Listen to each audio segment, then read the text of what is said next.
ย่าง ตรงกับแม่มันไปเล่นทงนา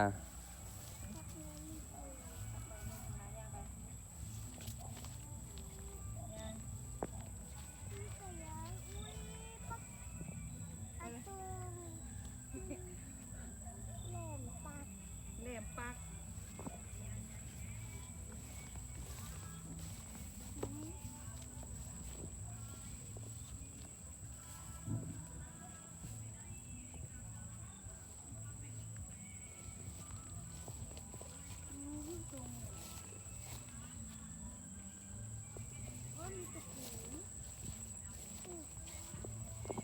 นี่ตัวใหญ่เลย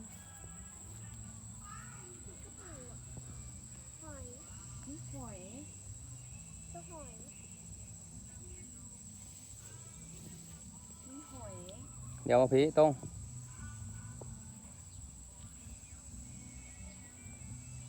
เฮ้ยกระปูก็มี